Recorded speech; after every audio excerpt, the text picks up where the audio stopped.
SIPB, SIPC, అదే సమయంలో once in 3 months collectors conference. ఇవన్నీ ఎందుకంటే ఎక్కడికక్కడ సిస్టమేటిక్గా మనం అందరం కలిసి సమిష్టిగా పనిచేయడానికి ముందుకు పోతున్నాం. ఇది 7వ కలెక్టర్స్ కాన్ఫరెన్స్. నేను 4వసారి ముఖ్యమంత్రి అయినప్పటికీ వారసత్వంగా వచ్చిన సమస్యలు మనం చూస్తే ఇప్పుడే ఫైనాన్స్ మినిస్టర్ చెప్తున్నాడు, 9,74,000 కోట్ల రూపాయలు డెట్. అట్ వన్ స్టేజ్ కేంద్రం ఇచ్చే CSS స్కీమ్స్ అని నిలిపేయడం. అంటే గవర్నమెంట్ ఆఫ్ ఇండియా ఇచ్చే స్కీమ్స్ దేనికి ఇస్తారు? కొన్ని మనం చేస్తాం, కొన్ని వాళ్ళు ఇస్తారు, దానికి మనం కూడా మ్యాచింగ్ ఇవ్వాలి. అలాంటివి దగ్గర 10,000 కోట్ల రూపాయలు డైవర్ట్ చేస్తే వాళ్ళు డబ్బులు ఇవ్వడం మానేసి నేను ఢిల్లీకి పోతే విష్ లిస్ట్ ఇచ్చేవాళ్ళు. నేను వాళ్ళని సమస్య అడిగితే వాళ్ళు ఒక విష్ లిస్ట్ ఇచ్చేవాళ్ళు. ఇంకొక పక్క 1,35,000 కోట్ల రూపాయలు లయబిలిటీస్ పనులు అయిపోయినాయి, డబ్బులు పే చేయకుండా ఉండే పరిస్థితి వచ్చింది. ఈ సందర్భంగా మనం చూసినప్పుడు ఈరోజు దగ్గర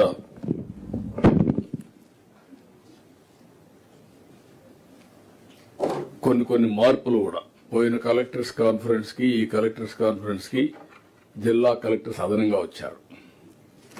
2 కొత్త జిల్లాలు ఫామ్ చేశాం. 28 జిల్లాలు ఏర్పాటు చేసిన తర్వాత మళ్ళీ మొదటి కలెక్టర్స్ కాన్ఫరెన్స్ ఇది. దానికి మిమ్మల్ని అందరినీ కొత్త కలెక్టర్స్ కూడా, కొంతమంది కలెక్టర్స్ కూడా మారారు, అందరికి కూడా ఈ కాన్ఫరెన్స్కి వెల్కమ్. మేము ఎన్నికల్లో వీఆర్ ఇన్ డెమోక్రసీ. మనందరం గుర్తుపెట్టుకోవాల్సిన, నిన్న కూడా ఎలక్షన్లు మీరు చూశారు, ప్రజల మ్యాండేట్ చూశారు. పర్ఫామ్ చేయకపోతే ప్రజలు యాక్సెప్ట్ చేసే పరిస్థితులు లేరు.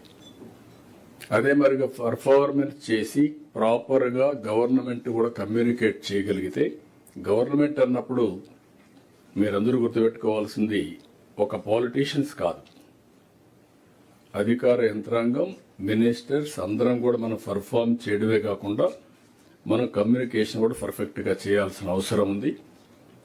ఆ రోజు నేను అదే మరిగా మిత్రుడు పవన్ కళ్యాణ్ గారు ఈరోజు డిప్యూటీ సీఎం రాలేకపోయారు, ఆయన కొద్దిగా సుస్థి ఉందని రాలేకపోయారు. కానీ ఇద్దరం కలిసి మేము ఇచ్చిన హామీ, అదే మరి నరేంద్ర మోడీ గారి నాయకత్వంలో మేము ఇచ్చిన హామీ, రాష్ట్రాన్ని పునర్నిర్మాణం చేస్తామని చెప్పాం.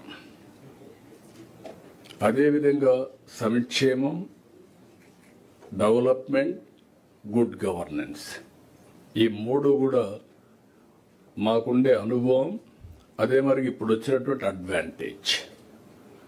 ఒకప్పుడు నేను అనుకున్నా కూడా ఇప్పుడే కేశవ్ గారు అంటున్నారు ఆయనకు ఫైనాన్సెస్ షార్ట్ ఫాల్ ఉంది. పీయూష్ గారు యాజ్ ఫైనాన్స్ సెక్రటరీగా ఆయన డ్యూటీ ఇది కాదని చెప్పాలి, లేకుంటే ఎక్కడికక్కడ ఇది చేయాలి. యాజ్ చీఫ్ మినిస్టర్ నాకు ఒక కమిట్మెంట్ ఉంది, చెప్పింది నిలబెట్టుకోవాలి. That is where trust factor. ఈ అన్నింటి మధ్య మీరు చూసినప్పుడు నేను క్లియర్గా మీ అందరికీ మళ్ళీ చెప్తున్నా, truth is only one. That is wear NDA central government is doing. ఎక్కడికక్కడ మీరు చూస్తే ఒకటి వెల్ఫేర్ ఇవ్వకపోతే పబ్లిక్లో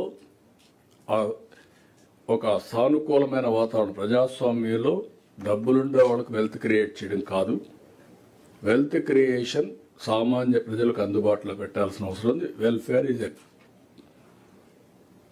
అబ్లిగేషన్ కాదు, మన బాధ్యత. అందులో కూడా over a period of time మీరు చూసినప్పుడు efficiency of delivery of welfare. ఒకప్పుడు ప్రోగ్రాంలు ఇస్తానే ఉండేవాళ్ళం, పేదరికం ఎక్కడ కూడా తగ్గేది కాదు, డెలివరీ లీకేజెస్ ఎక్కువ ఉండేటివి. 100 రూపాయలు ఇస్తే ఒకప్పుడు ప్రధానమంత్రి రాజీవ్ గాంధీ మాట్లాడే పరిస్థితికి వచ్చాడు, మనం 100 రూపాయలు ఖర్చు పెడితే 10 రూపాయలని. ఇప్పుడు టెక్నాలజీ బెనిఫిట్ మీరు చూస్తే డీబీటీ ఎంత వేస్తామో నెక్స్ట్ 1 minute వాళ్ళ అకౌంట్కి వెళ్లే పరిస్థితి వస్తూ ఉంది. ఇంకొక పక్క కైండ్ మనం ఇచ్చినా దాన్ని కూడా మనం ఎక్కడికక్కడ అనలైజ్ చేసుకుంటున్నాం. అభివృద్ధి మీరు చూశారు.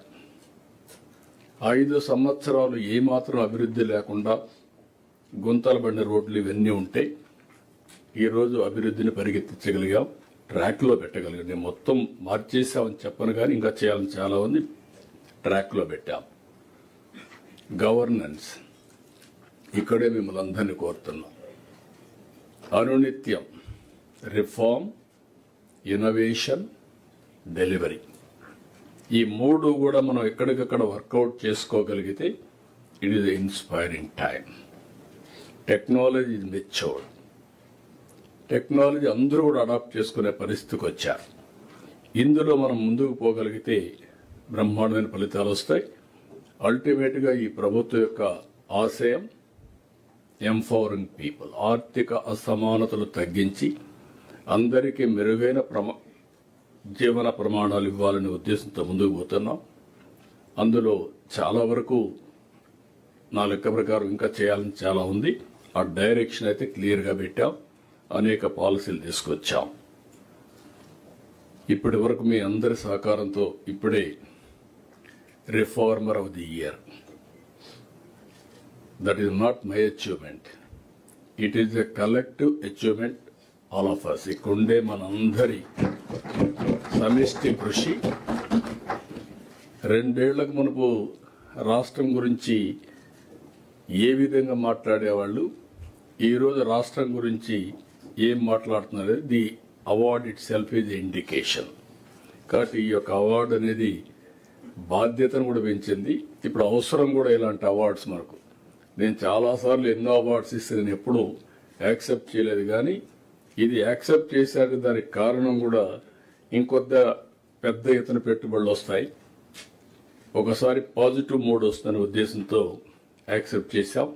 మరొకసారి దీనికి సమిష్టి కృషి చేసిన ఇటు క్యాబినెట్, ఇటు secretaries, not only secretaries, last మైల్లో పనిచేసిన చివరి వరకు ఒక గ్రామ స్థాయిలో పనిచేసిన అధికారి వరకు అభినందిస్తున్నా.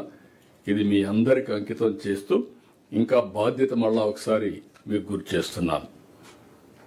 అయితే ఈరోజు మనం ఎన్నికల్లో హామీలు ఇచ్చాం. హామీలు నెరవేరుస్తూ ప్రజలు మెచ్చుకునేట్టుగా ఫలితాలు వచ్చే విధంగా పరిపాలనకు శ్రీకారం చుట్టాం. నేను పబ్లిక్ సాటిస్ఫాక్షన్ కొలమానంగా పెట్టుకున్నా. అందుకే పీపీపీ విధానం, పాజిటివ్ పబ్లిక్ పర్సెప్షన్, దీనికి ప్రాధాన్యత ఇచ్చాం. పింఛన్ పంపిణీ నుంచి అర్జీల పరిష్కారం వరకు ప్రతి ఒక్క సేవ కూడా ప్రజలు హర్షించాలి. ఈరోజు మీరు ఒక పింఛన్ ఇస్తున్నాం. పింఛన్ ఇచ్చినప్పుడు మనం డబ్బులు ఇవ్వడం ఎంత ముఖ్యమో, లాస్ట్ మైల్లో డెలివరీ చేసే